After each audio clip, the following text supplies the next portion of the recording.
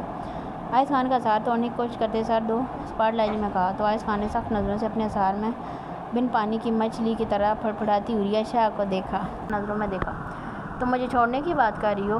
دونوں ہاتھ عریہ کی کمر پر باندھے سر دو سپاٹ لہجے میں ٹھہر ٹھہر کر استفسار کیا تو آئس خان کے سر رویے پر عریہ کا دل دھک سے رہ گیا۔ میرے سامنے ہی تم مجھے اپنا اور اپنے بھائی کا فیصلہ سنا رہی ہو کہ تم مجھے چھوڑ رہی ہو یا شاید چھوڑ دو گی، یعنی کہ تمہیں اپنی سانسیں عزیز نہیں ہیں یا بہت جال میں تمہیں زندگی سے اکتا گئی ہو جو یوں مرنے کی باتیں کر رہی ہو، عریہ کی شہ رگ پر اپنا انگوٹھا پھیرتے پراسرار لہجے میں پھنکارتے ہوئے کہا تو آئس خان کے اس قدر شدید رد عمل پر اور آئس خان کی دہکتی سانسوں کی تپش اپنے چہرے پر محسوس کر کے عریہ نے سختی سے اپنی آنکھیں میچتے کپاتے ہاتھوں سے آئس خان کی سفید شرٹ کو سامنے سے مٹھیوں میں دبوچا۔ نہیں، میرا مطلب وہ نہیں،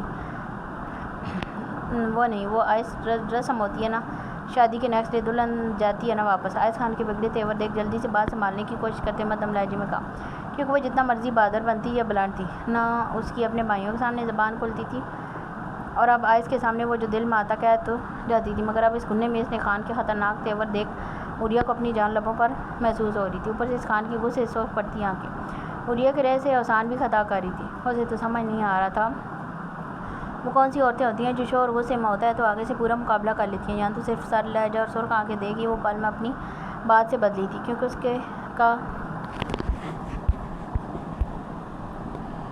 اس کا کمرے سے زندہ سلامت نکلنے کا ارادہ تھا، ورنہ اس خان کا کیا بھروسہ، وہ تو 2 بار تو وہ مرنے کا کہہ چکا تھا، کیا پتہ تیسری بار کہنے کی بجائے سیدھا اوپر ہی بھیجتا۔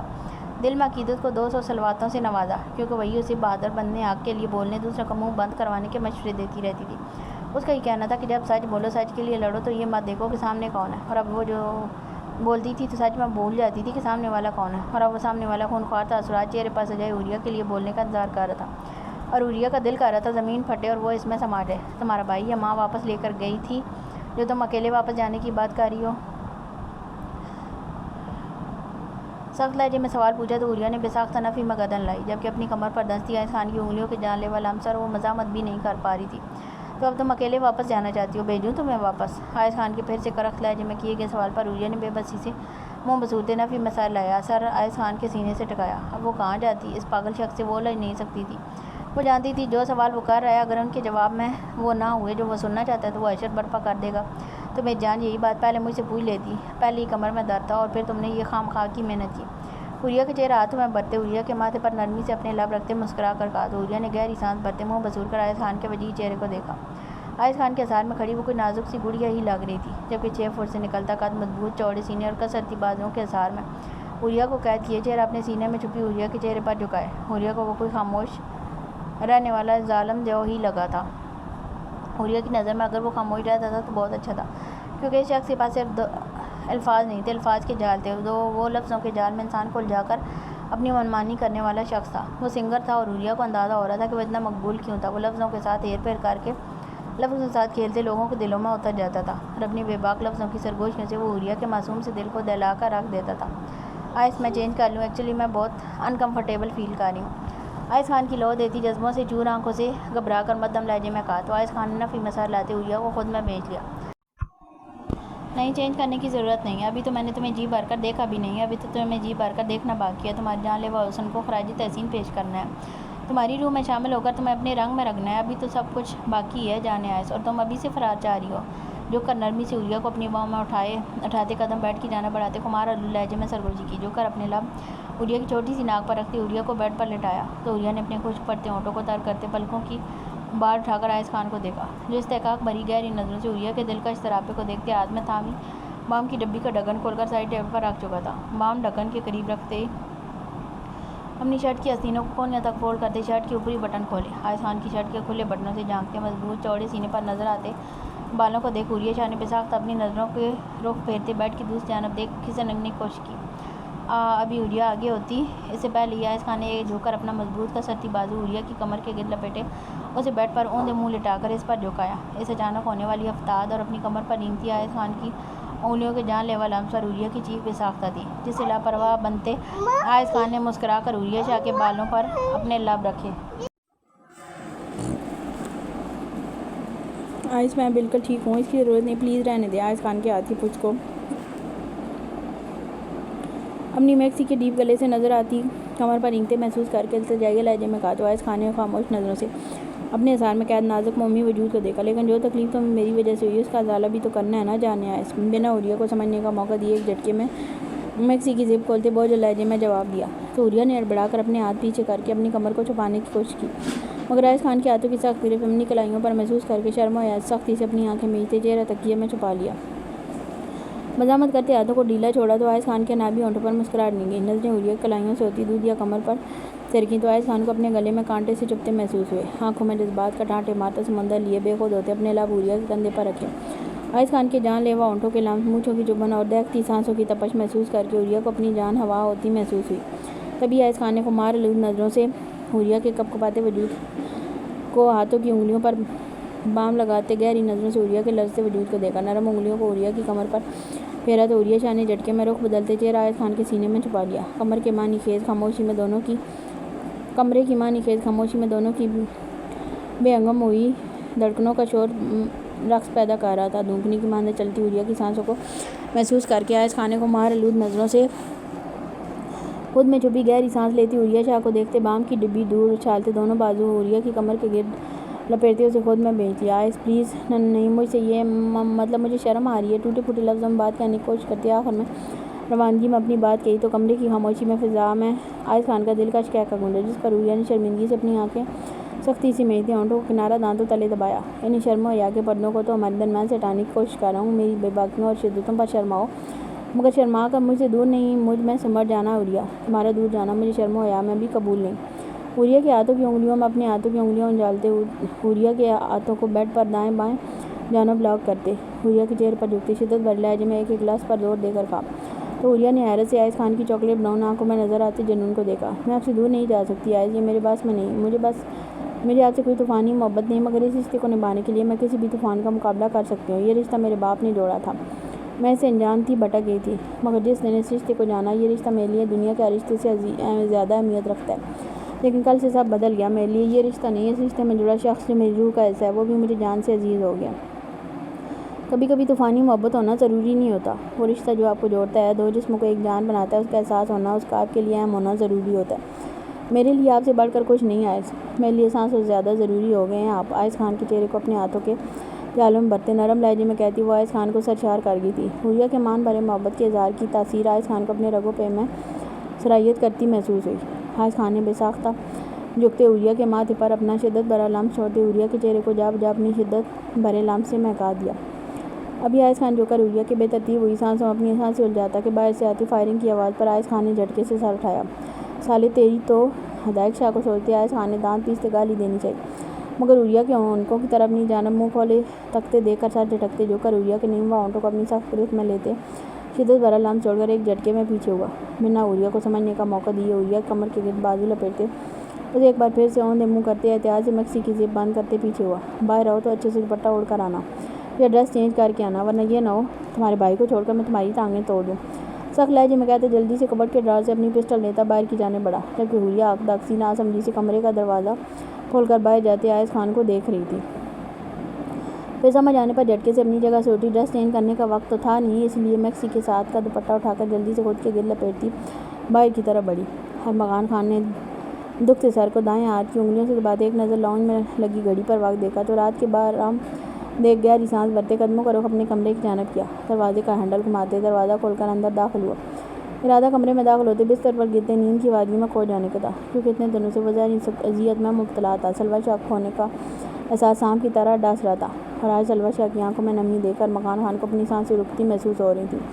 وہ تو لوگوں پر جان دینے والا شخص تھا، رشتوں پر مار مٹنے والا تھا، اور یہاں تو بات سلویٰ شاہ کی تھی جو ارمغان خان کو پہلی بار میں ہی اپنی سانسوں سے قریب تر محسوس ہوئی تھی، جو آئس خان کے دل میں خاموش ہلچل مچا گئی تھی، جو کسی کا پابند نہیں تھا۔ وہ پہلی جھلک میں ہی سلویٰ شاہ کی محبت کا پابند ہو گیا تھا، وہ جو اپنی سحر انگیز شخصیت سے لوگوں کو اسیر کر دیتا تھا، وہ سلویٰ شاہ کی گرے آنکھوں کا اسیر ہو کر اپنا سب کچھ اس کے آگے ہار چکا تھا۔ کمرے میں داخل ہوتے ہی کسی اور کے وجود کی خوشبو کمرے محسوس کر کے ارمغان خان نے جھٹکے سے گردن موڑ کر بائیں جانب بیڈ کی پائیں تک قریب سر جھکائے سادہ سے کاٹن کا لائٹ پنک سوٹ پہنے بیٹھی پلوش شاہ کو دیکھا۔ پلوش شاہ خان کو اپنے کمرے میں دیکھ ارمغان کا دل کیا یا تو خود کو شوٹ کر لے یا اس بیوقوف لڑکی کو۔ اگر جو ادائق شاہ کو خبر ہو جاتی کہ پلوش شاہ خان بیوی کی حیثیت سے ارمغان خان کے کمرے میں آئے تو وہ پاگل شخص وجہ بعد میں پوچھتا، پہلے ارمغان خان کے وجود کو گولیوں سے چھلنی کرتا، اور دوسری ارمغان خان کی روٹھی محبت اگر اسے بھنک بھی پڑ جاتی تو پلوش شاہ اس کے کمرے میں کس حیثیت سے آئی تھی، وہ تو ارمغان خان کو گنجا کر دیتی۔ اپنی سوچ پر بے ساختہ جھرجھری لیتے ارمغان نے چہرے پر خطرناک تیور سجائے قدم پلوش شاہ خان کی جانب بڑھائے۔ دماغ سے پیدل لڑکی یہاں کیا کر رہی ہو؟ نکلو فوراً یہاں سے، کیوں مجھے مروانے پر تلی ہو؟ پلوش شاہ کی جانب بڑھتے دبے دبے لہجے میں گھرا کر کہا تو پلوش شاہ ارمغان خان کی سخت آواز سن کر ہڑبڑا کر اپنی جگہ ٹھسٹی۔ لالا وہ ماں جی زبردستی چھوڑ گئی ہیں۔ نیلی موٹی موٹی رونے کے باعث نام ہوئی آنکھوں میں سخت ڈوری لیے لمبی خمدار نام پلکوں کو جھپکتے معصومیت سے سر جھکائے جواب دیا تو ارمغان خان نے مٹھیاں بھیج کر اپنے اشتعال پر قابو پانے کی کوشش کی۔ پلوش شاہ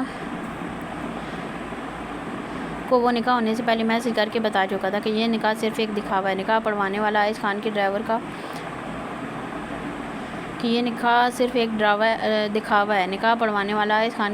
کا بیٹا ہے۔ ارمغان خان نے صاف لفظوں میں پلوش شاہ سے کہا تھا کہ وہ تینوں بھائی جانتے ہیں کہ یہ ڈرامہ وہ کس کے کہنے پر کاری ہے۔ جب تک زرگام اور آئس کی شادی نہیں ہو جاتی انہیں وہی کرنا ہے جو مقدس بیگم اور کشف بیگم چاہتی ہیں، کیونکہ وہ شادی میں کوئی بدمزگی نہیں چاہتے، اور ارمغان خان جانتا تھا وہ ادائق شاہ سے محبت کرتی ہے۔ وہ اتنا بڑا قدم اٹھا تو چکی ہے مگر نکاح وہ کبھی نہیں کر پائے گی۔ وہ خود کو کوئی تکلیف نہ پہنچا لے اس لیے لاکھ غصے کے باوجود بھی وہ زرگام اور آئس کو بتائے بغیر پلوش شاہ کو نکاح کی حقیقت بتا چکا تھا کہ یہ نکاح نقلی ہوگا۔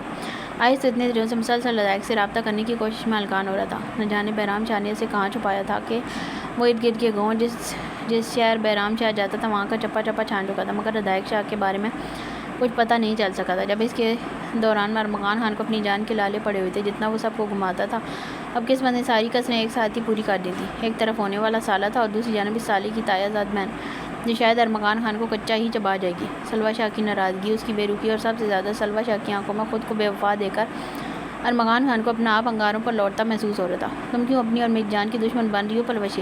تمہیں تو وہ دونوں بہن بھائی کچھ کہیں نہ کہیں مجھ معصوم کو بخشیں گے نہیں۔ اب چلو اپنے روم میں، تائی جان سے میں خود بات کر لوں گا صبح۔ اب چلو۔ سر جھکائے تھر تھر کانپتی پلوش شاہ کو دیکھ کر اپنے سخت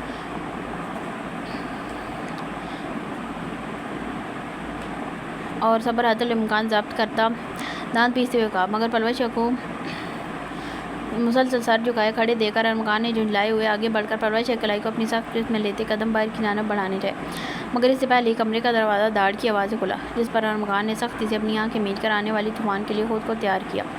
اپنے سامنے سیاہ شلوار کرتا پہنے 6 فٹ سے نکلتا قد، ماتھے پر بے ترتیبی سے بکھرے سیاہ سلکی بال، چہرے پر چٹانوں سے سختی اور نیلی سمندر سی آنکھوں میں جنون کی آگ لیے، منہ تلے سخت نابی ہونٹوں کو سختی سے بھینچے، دائیں ہاتھ میں پسٹل تھامے لہو چھلکاتی آنکھیں پلوش شاہ خان کی پھٹی پھٹی آنکھوں میں گاڑے مضبوط قدم لیتا پلوش شاہ کی جانب بڑھا۔ نظریں پلوش شاہ خان کے سراپے سے ہوتی پلوش شاہ کی دائیں کلائی پر آئیں تو ادائق شاہ کے ضبط کی تنابیں ٹوٹیں، بائیں ہاتھ کی مٹھی سختی سے بھینچے، قہر بھری نظر ارمغان خان کے ہاتھ پر ڈالتے جس سے وہ پلوش شاہ کی کلائی تھامے کھڑا تھا، بنا دونوں کو سمجھنے کا موقع دیے ادائق شاہ اور ارمغان خان کے بازو پر گولی ماری تو کمرے میں چھائے موت سے سناٹے میں گولی کی آواز کے ساتھ ساتھ پلوش شاہ خان کی دل خراش چیخ گونجی، جبکہ ارمغان خان نے تکلیف کی زیادتی سختی سے ہونٹوں بھینچے، پلوش شاہ کی کلائی چھوڑتے اپنے زخم پر مضبوطی سے ہاتھ رکھا۔ لالا تم غلط۔ ادائق شاہ کے خطرناک تیور دیکھتے ارمغان نے جبڑے بھینچ کر کہنا چاہا، مگر ادائق شاہ کی سخت نظروں کی گھوری پر چپ خاموش ہو گیا۔ دوبارہ یہ حرکت انجانے میں بھی نہ کرنا چھوٹے خان۔ ادائق شاہ کے دبے دبے لہجے میں گھرا کر کہنے پر پلوش شاہ نے اپنے ہونٹوں پر دونوں ہتھیلیاں جما کر اپنی چیخ کا گلا گھونٹا، جس پر ادائق شاہ نے ناگواری سے پلوش شاہ کی جانب دیکھا۔ تبھی ادائق شاہ نے 2 قدم کے فاصلے کو سمیٹتے پلوش شاہ کی کلائی کو اپنی سخت گرفت میں لیتے قدم باہر کی جانب بڑھائے۔ نہیں، مجھے نہیں جانا آپ کے ساتھ۔ ادائق شاہ کی جھلسا دینے والی سخت گرفت اور ادائق شاہ کے خطرناک تیور دیکھ کر پلوش شاہ کو اپنی آنکھوں کے آگے اندھیرا چھاتا محسوس ہوا۔ اس نے کبھی ادائق شاہ کو دیکھا نہیں تھا، مگر وہ اس کا کزن تھا، ذہن کی بھولی بھٹکی یادوں میں اس کے چہرے کے نقوش یاد تھے۔ پلوش شاہ کو اتنا یاد تھا وہ بہت رحم دل ہوا کرتا تھا۔ سب کہتے تھے بہرام اور ادائق کی عادتیں ملتی ہیں، اور پلوش شاہ نے جب بہرام شاہ کو دیکھا اس کے چہرے پر پرسکون نرم مسکراہٹ ہوتی تھی، جس سے اسے یہی لگتا تھا کہ ادائق شاہ بھی اس کے خوابوں کے شہزادے کی طرح رحم دل ہوگا، اس کی آنکھیں اور باتوں سے صرف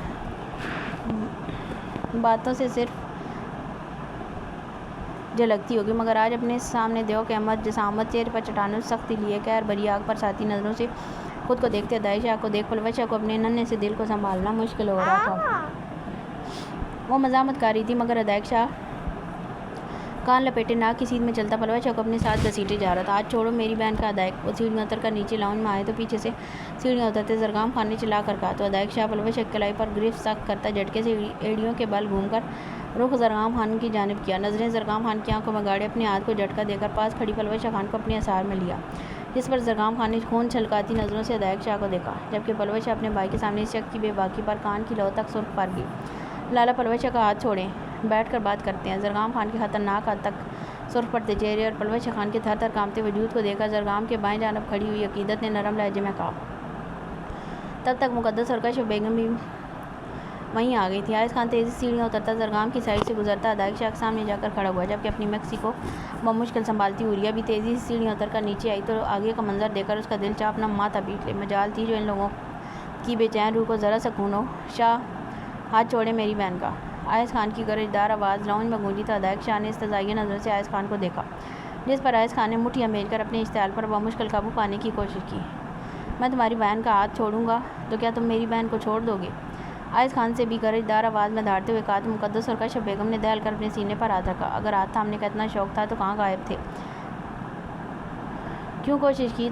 کتنی کوشش کی تم سے رابطہ کرنے کی؟ اگر اتنی محبت تھی تب آتے ادائک شاہ۔ زرگام خان نے قدم آگے بڑھاتے دبے دبے لہجے میں گھرا کر کہا تو ادائک شاہ نے بائیں ہاتھ میں تھامی پسٹل کو اپنی کن پٹی پر رکھتے پرسوچ نظروں سے زرگام خان کے خون چھلکاتے چہرے کو دیکھا اور پھر طنزیہ مسکراتے غیر آلود نظروں سے مقدس بیگم کو۔ اگر میری ساس ہما مجھے ہاسپٹل بھیجنے کا انتظام نہ کرتی تو یقین مانو میں اس دن یہاں آ بھی جاتا اور تمہاری بہن کو ہمیشہ کے لیے اپنا بنا کر یہاں سے کہیں دور لے جاتا، اور آج کے دن تمہیں فون کر کے بتاتا کہ خان میں باپ بننے والا ہوں، مگر تمہاری ماتا شری نے میرے ارمانوں کا قتل کر دیا یار۔ چہرہ جھکائے تعصب سے گردن ہلاتے دکھ بھرے لہجے میں کہا تو اپنے بھائی کی بے باکی پر اپنے شوہر کے سرخ پڑتے چہرے کو دیکھ عقیدت کا دل چاہا وہ خود یہاں سے کہیں فرار ہو جائے، مگر وہ ایسا کر بھی نہیں سکتی تھی۔ جھوٹ بول رہا ہے، میں نے کچھ بھی نہیں کیا۔ ادائک شاہ کی سرد نظریں خود پر محسوس کر کے مقدس بیگم نے من مناتے ہوئے کہا تو زرگام خان نے افسوس بھری نظروں سے اپنی ماں کو دیکھ گہری سانس بھرتے ہوئے ادائک شاہ کو دیکھا۔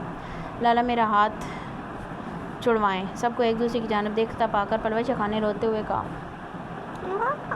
تو ادائک شاہ نے جبڑے بھینچ کر خون چھلکاتی نظروں سے پلوش شاہ کو دیکھا کہ بیچاری ادائک شاہ کی نظروں کو دیکھ ہی چپ سادھ گئی۔ اس سے پہلے آئز یا زرگام آگے بڑھتے عقیدت جلدی سے ادائک کی جانب بڑھی۔ لالا ہاتھ چھوڑیں، وہ بہت معصوم ہے، ڈر جائے گی آپ سے۔ ادائک شاہ کے ہاتھ سے زبردستی پلوش شاہ کلائی چھڑواتے عقیدت نے منت بھرے لہجے میں کہا تو ادائک شاہ نے جھٹکے سے پلوش شاہ کو خود سے دور کیا کہ وہ بیچاری بمشکل گرتے گرتے بچی۔ لالا درد سے کراتی آواز پر زرگام اور آئز نے جھٹکے سے چہرہ موڑ کر پیچھے دیکھا تو ارمغان خان کے لہولہان بازو کو دیکھا۔ ان دونوں کو ایسا لگا جیسے حویلی کی چھت سر پر آن گری ہو۔ چھوٹے خان زرگام خان کی دل دہلا دینے والی داڑھ لاؤنج میں گونجی تو ادائک شاہ نے کوفت سے ان سب کو دیکھتے صف پر جا کر جگہ سنبھالی۔ یوں سالے کمینے تیری اتنی ہمت کیسے ہوئی میری بھائی پر گولی چلانے کی؟ زرگام خان کو ارمغان کی جانب بڑھتا دیکھا آئز خان لمبے لمبے ڈاک بھرتا صوفے کی پشت پر دونوں ہاتھ پھیلائے کروفر سے بیٹھے ادائک شاہ کی جانب بڑھا۔ ابھی وہ جھک کر ادائک شاہ کے کالر کو اپنی مضبوطی میں دبوچ کر اپنے روبرو کھڑے کرتا، اس سے پہلے ادائک شاہ نے اپنی دائیں ٹانگ کو سیدھا کرتے آئز خان کے پیٹ پر وار کیا اور وہ لڑکھڑاتے ہوئے چند قدم پیچھے ہوا۔ گالی نہیں خان، گالی تو میں نے اپنے باپ سے لاڈ میں بھی نہیں سنی تھی، اور ہمت کی تو بات ہی مت کرو۔ پلوش خان صرف اور صرف میری ہے، پھر چاہے کوئی اس سے ڈرامے رچائے شادی کا یا سچ میں ایسا سوچے، میرے لیے وہ دونوں ہی واجب القتل ہیں۔ اگر یہاں ارمغان خان کی جگہ کوئی اور ہوتا تو یقین مانو وہ کب کا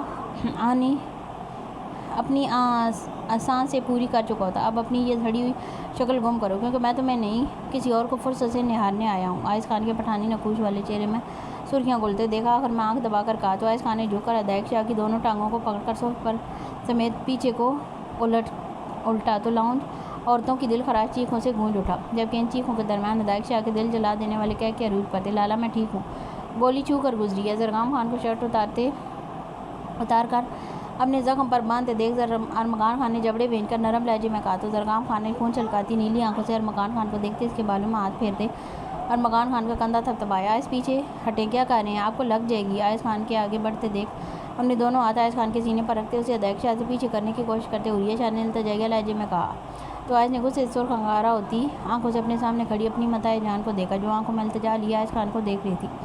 غصے کی زیادتی سے تیز چلتی سانسیں، بازوں کی پھولی ہوئی رگیں، چہرے کے تنے ہوئے نقوش، چاکلیٹ براؤن خون چھلکاتی آنکھیں، عوریہ کو وہ کوئی زخمی بفرا ہوا شیر ہی لگا۔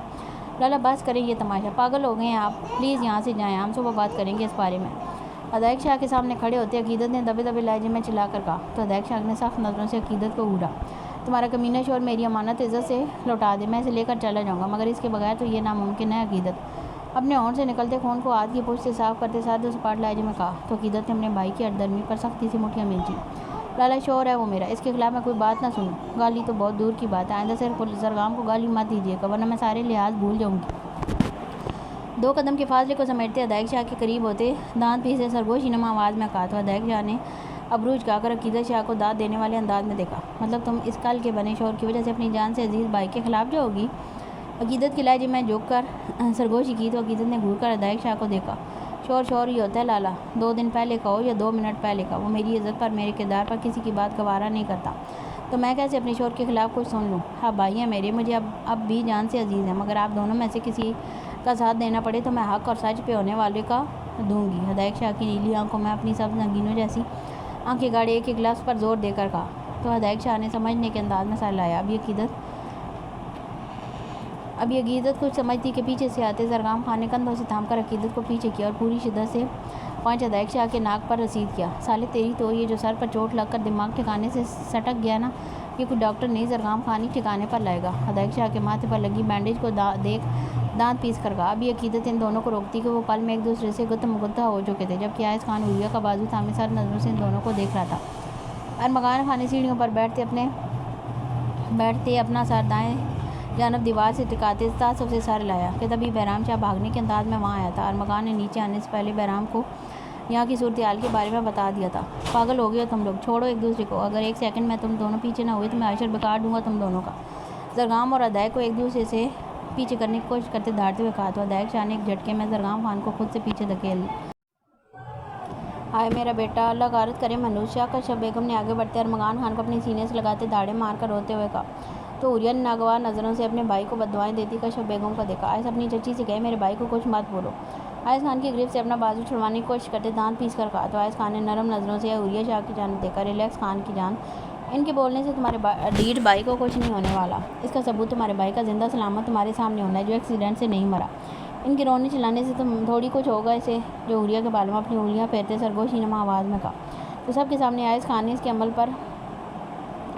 اس عمل پر عوریہ سٹ پٹا کر رہ گئے، جبکہ وہ ساری سچویشن کو سرے سے نظر انداز کرتا عوریہ شاہ کی ذات میں گم ہو رہا تھا۔ پلیز میری خاطر پلیز مت کرو یہ لڑائی، زرگام خان کے دونوں ہاتھ تنوی سے تھامتے زرگام اور ادائق شاہ کے درمیان کھڑے ہوتے محبت بھرے لہجے میں کہا تو زرگام خان نے ایک جتاتی نظر ادائق شاہ پر ڈالتے عقیدت شاہ کو اپنے اثار میں لیا۔ خان کی جان قربان اپنی شیرنی پر، اب تو تمہارا بھائی جان سے بھی مار دے تو اف نہیں کرے گا تمہارا خان تمہارے لیے۔ ادائق شاہ کے سرخ پڑتے چہرے کو نظروں کے اثار میں لیتے آنکھ دبا کر کہا تو ادائق شاہ نے سرحد سے نظروں کا رخ پھیرا۔ بہرام شاہ تعصب سے ان دونوں پر نظر ڈالتا ارمغان خان کی جانب بڑھا، جو بند ہوتی آنکھوں کو بمشکل کھولنے کی تگ و دو میں سامنے دیکھ رہا تھا۔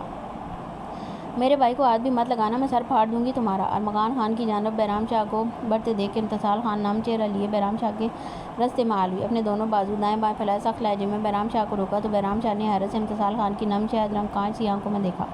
نظریں امتثال کی نظروں کے ارتکاز میں اپنے ہاتھ میں تھامی پسٹل پر آئیں تو بہرام شاہ نے گہری سانس فضا کے سپرد کی۔ ادائق اور زرگام کو چھڑواتے وہ ادائق کے ہاتھوں سے پسٹل تھام چکا تھا اور اب امتثال کو لگ رہا تھا کہ وہ ارمغان کو نقصان پہنچانے آ رہا ہے۔ چند سیکنڈ سے پہلے اپنے آنسو صاف کرو، کچھ نہیں کہہ رہا تمہارے بھائی کو، ہاسپٹل لے کر جانا ہے اسے، اور سیکنڈ سے پہلے سائڈ پر ہٹو، اگر مزید ایک پل ایسے راستہ روک کے کھڑی رہی تو خود میں چھپا لوں گا تمہیں۔ سرزنش کرتے لہجے میں کہتے آخر میں شوخ لہجے میں سرگوشی کی تو امتثال نے سر بڑھا کر اپنے ہاتھ نیچے کیے، سرخ پڑتی وہ پل میں سائڈ پر ہوئی تو بہرام شاہ سر جھٹکتا آگے بڑھا اور ارمغان خان کو کشف بیگم سے الگ کرتے جھک کر اپنے کندھے پر اٹھاتے تیزی سے وہاں سے نکلا۔ بہرام کو جاتے دیکھ آئس خان بھی ایک نظر زرگام اور ادائق کو دیکھتا جلدی سے بہرام شاہ کے پیچھے نکلا۔ بہرام اور ادائق کے جانے کے کچھ دیر بعد ہی آئس کے جانے کچھ دیر بعد ہی ادائق شاہ کے آدمی نکاح خاں کے ساتھ حویلی آ چکے تھے، جنہیں دیکھ زرگام خان نے بمشکل خود پر قابو پایا۔ اب لاؤنج میں پن ڈراپ خاموشی چھائی ہوئی تھی، جو لاؤنج کچھ دیر پہلے اپنی شان و شوکت کا منہ بولتا ثبوت پیش کر رہا تھا، اب اس کی حالت بکھری ہوئی تھی۔ سیڑھیوں سے لے کر دروازے تک ارمغان خان کے خون کے قطرے کے نشانات تھے، جبکہ پھٹے ہونٹ، سوجی گال اور آنکھ سمیت زرگام خان سامنے صوف پر بیٹھا خون چھلکاتی نظروں سے سامنے کروک پر سے بیٹھے ادائق شاہ کو دیکھ رہا تھا،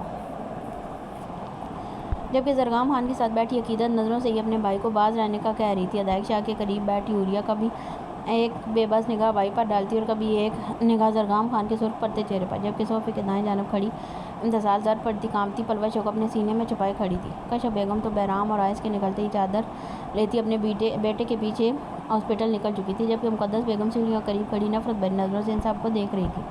یہاں سے شرافت سے چلے جاؤ شاہ، داجی کی طبیعت پہلے ٹھیک نہیں ہے، نیند کی گولی دے کر انہیں سلایا، تمہاری بے جا ضد کی وجہ سے میں انہیں تنگ نہیں کروں گا۔ زرگام خان نے دبے دبے لہجے میں گرا کر کہا تو ادائک شاہ نے ٹانگ پر ٹانگ رکھتے پاؤں کو جھلاتے دائیں جانب گردن موڑ کر پلوش خان کو دیکھا۔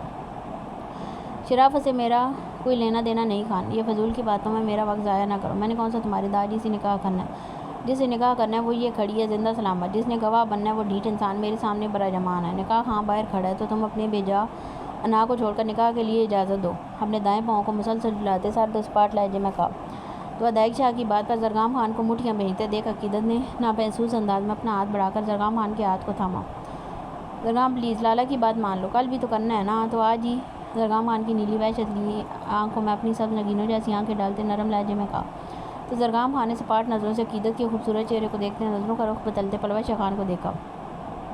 ایک نظر دور کھڑی اپنی ماں کو دیکھ زرگام خان نے گہری سانس فضا کے سپرد کی۔ پہلے جب تم سے ملنا تھا تب تمہارے دوسرے بھائی نے شکل بگاڑ دی، اب جب تمہاری روح میں شامل ہو کر تمہیں اپنا بنانا تھا تب اس سالے نے شکل بگاڑ دی، میری گولڈن نائٹ کا ستیہ ناش کر دیا، اور تم کہہ رہی ہو میں اس خر کے بچے کا نکاح کروا دوں اپنی بہن سے؟ عقیدت کی جانب جھکتے دبے دبے لہجے میں گرا کر کہا۔ تو عقیدت نے ہونٹ کا کنارہ دانتوں تل دبا کر زرگام خان کے وجیح چہرے پر نیلے نشان کو دیکھا۔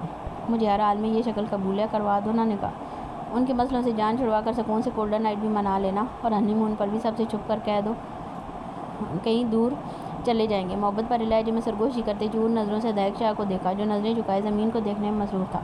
لالچ تیری ہو مجھے خان کی جان، عقیدت کی ہتھیلی پر اپنا انگوٹھا رب کرتے خمار آلود لہجے میں سرگوشی کی۔ عقیدت کے چہرے پر اپنے بھائی کے نکاح کے لیے خوشی کے بکھرے رنگ دیکھ زرگام خان کو اپنی رگ و پے میں سکون سرایت کرتا محسوس ہوا۔ بیویاں شوہروں کو ایسے ہی مناتی ہیں۔ زرگام خان کے بے لگام ہوتے ہاتھوں کو اپنے ہاتھوں کی مٹھیوں میں قید کرتے شرماتے لجائے لہجے میں سرگوشی کی تو زرگام خان کو اپنا دل کانوں میں دھڑکتا محسوس ہوا۔ عقیدت کا یہ روپ زرگام خان کے دل میں بری طرح ہلچل مچا چکا تھا۔ اب بدلنا نہیں مسز زرگام خان، اور بیویاں شوہروں کو منانے کے لیے اور بھی بہت کچھ کرتی ہیں، وہ میں تمہیں روم میں جا کر تفصیل سے بتاؤں گا، پہلے اس جن سے جان چھڑوا لوں۔ عقیدت کے بالوں کو کان کے پیچھے ڈستے سیدھا ہو کر بیٹھا۔ نکاح تمہاری مرضی سے ہو رہا ہے ادائک شاہ، مگر رخصتی میری بہن کی مرضی سے ہوگی۔ زرگام خان کے سخت لہجے پر ادائک شاہ نے نظریں اٹھا کر زرگام خان کو دیکھا۔ تم نکاح کروانے والے بنو، جب نکاح کے بعد تمہاری بہن میری بیوی بن جائے گی تب اس کی مرضی بھی میری مرضی کے مطابق بدل جائے گی، اس لیے زیادہ دور کی نہ سوچو۔ ادائک شاہ کے کندھے اچکا کر کہنے پر زرگام خان نے گور کر عقیدت کو دیکھا، جیسے کہہ رہا ہو اپنے بھائی کی حرکتوں کو دیکھو، جس پر عقیدت نے منہ بسور کر زرگام خان کو دیکھتے الچردائیہ نظروں سے ادائک شاہ کو خاموش رہنے کا اشارہ کیا، جبکہ اس پورے معاملے میں مقدس بیگم خاموش تھی، کیونکہ وہ جانتی تھی ان کے بولنے پر ساری گیم ان پر ہی الٹ جائے گی، اس لیے وہ خاموشی سے دور کھڑی آگے کا لہل عمل تیار کر رہی تھی۔ جبکہ زرگام خان کی اجازت دیتے ہی ادائک شاہ کے آدمی نے نکاح خاں کو اندر بھیجا، اور اگلے 15 منٹوں میں پلوش شاہ کی حالت کو یکسر نظر انداز کرتے ادائک شاہ اسے اپنے نام کر چکا تھا۔ اگر آج یہ نکاح نہ ہوتا تو یقین مانو زرگام خان، میں خالی ہاتھ واپس جانے والوں میں سے نہیں تھا، اس حویلی سے پھر جنازے ہی اٹھنے تھے، پہلے تمہاری ماں کا جس نے مجھے میری محبت سے دور کیا، دوسرا تمہاری بہن کا جس نے اپنے ڈر کی نظر ادائک شاہ کی محبت کو کیا، اور تیسرا جنازہ ادائک شاہ کا اٹھنا تھا، اپنی محبت ہار جانے کے غم میں۔ زرگام خان کے سامنے کھڑے ہوتے سرد و سپاٹ لہجے میں کہا تو زرگام خان نے بنا کوئی جواب دیے عقیدت کی جانب رخ کیا۔ اور ماغان کے پاس جا رہا ہوں میں، پلوش شاہ کے پاس رک جانا آج کی رات تم۔ زرگام خان کے سپاٹ لہجے پر عقیدت نے جھٹ سر اس بات میں ہلایا تو زرگام خان نے ایک تیز نظر ادائک شاہ پر ڈالتا پلوش شاہ کے جھکے سر پر ہاتھ رکھ کر پیار دیتا لمبے لمبے ڈاک بھرتا وہاں سے نکلتا چلا گیا۔ لالا یہ بہت غلط حرکت تھی، جو بھی تھا آپ کو یہ نہیں کرنا چاہیے تھا۔ عقیدت نے تعصب سے سر ہلاتے ہوئے کہا اور ایک نظر صوفے پر سر جھکائے بیٹھی پلوش شاہ کو دیکھا، آگے بڑھ کر پلوش شاہ کا ہاتھ نرمی سے تھامتے وہاں سے نکلتی چلی گئی، جبکہ ادائک شاہ کی مسکراتی نظروں نے دور تک پلوش خان کا پیچھا کیا جب تک وہ نظروں سے اوجھل نہ ہو گئے۔ عقیدت کو کہنا شرافت سے اپنی شوہر کے کمرے میں جائے، میں فریش ہو کر اپنی بیوی سے ملنے آنے والا ہوں۔ حوریہ کی جانب رخ کرتے سخت لہجے میں کہا تو حوریہ شاہ نے آنکھیں گھما کر ادائک شاہ کو دیکھا اور بنا کوئی جواب دیے منہ بسورتی سیڑھیوں کی جانب بڑھ گئی، جبکہ انتصال بمشکل مسکرانے کی کوشش کرتی ادائک شاہ کو دیکھتی بھاگنے کے انداز میں وہاں سے 9 2 11 ہو گئی۔ اب لاؤنج میں صرف مقدس بیگم اور ادائک شاہ رہ گئے تھے۔ لاؤنج میں لگی گھڑی کی ٹک ٹک کی آواز پر ادائک شاہ کے ہونٹوں پر پراسرار مسکراہٹ رینگی۔ میری بیوی سے دور رہنا، برا وقت تو تمہارا شروع ہو گیا ہے مقدس بیگم، تمہارا گھناؤنا روپ جاننے کے بعد بھی میں نہیں چاہتا کوئی اور اس سے واقف ہو، مگر اگر غلطی سے بھی میری بیوی کو اپنی کسی سازش کا شکار بنایا تو اپنے انجام کی ذمہ دار تم خود ہوگی۔ میری بہن اور ان کی خوشیوں سے 100 فٹ دور رہو۔ مقدس بیگم کے روبرو کھڑے ہوتے ہوئے دبے دبے لہجے میں گھرا کر کہا۔ تو مقدس بیگم نے اپنی ٹانگوں سے جان نکلتی محسوس ہوئی۔ کیا کہنا چاہتے ہو؟ کیا جان گئے ہو؟ اپنے خشک پڑتے ہونٹوں پر زبان پھیرتے گھبرا کر پوچھا۔ اب لاؤنج میں صرف مقدس بیگم